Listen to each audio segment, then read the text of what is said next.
Thank you all for enrolling in my debt collection course. When a debt collector calls you, the first part of this course is going to explain to you the steps you need to take when a debt collector calls you.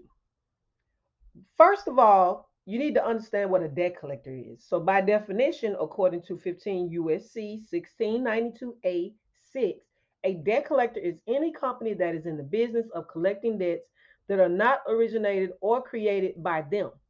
So, the original creditor where the debt was originated is not considered a debt collector. For example, Capital One is not considered a debt collector. Companies like LVNV Funding, Midland Midland Credit, Resurgent, or any type of collection company is considered a debt collector, a third party debt collector. So as of April 2022, the definition of a debt collector has changed. If you feel that a debt collector is harassing you when they call, it's important to remain calm and avoid engaging in arguments or confrontations. Here are some steps you can take to respond to a harassing debt collector when they call you. But first, let's get some housekeeping out of the way first. When they call you, it is a good idea to record them. If you're on a laptop or a desktop, there's a website called otter.ai, OTTER.ai, and you can record the conversations using that website. You can also use your iPhone device, or if you have an Android, they have voice memo apps that you can be talking on your cellular device, have the debt collector on speakerphone, and you can be recording from the other device. Always write down the dates that they call you, the times that they call you, and if you can't record, you have to write or keep a record of the details that were talked about inside of that conversation with their call with you and the debt collector. So you have to have a detailed description of what went on during their call with you and the debt collector. Okay, so the steps that you can take to respond to a harassing debt collector when they call you is number one, you take control of the conversation. You can do this by asking your questions first. Never admit to paying anything. You don't owe them anything.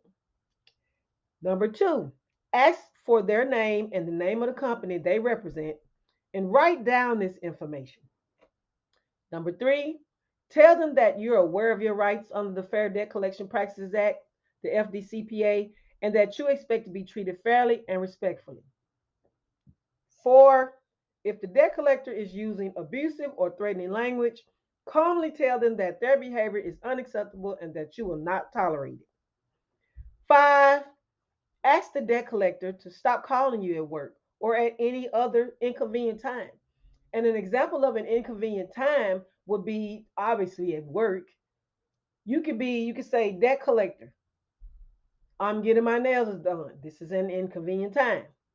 Or debt collector, I'm walking my dog. This is an inconvenient time. Or debt collector, I'm at the hospital. I'm sick. I can't talk to you right now. This is not a good time for me. Okay. Those are inconvenient times. So whatever time you deem is inconvenient is an inconvenient time for you. Okay.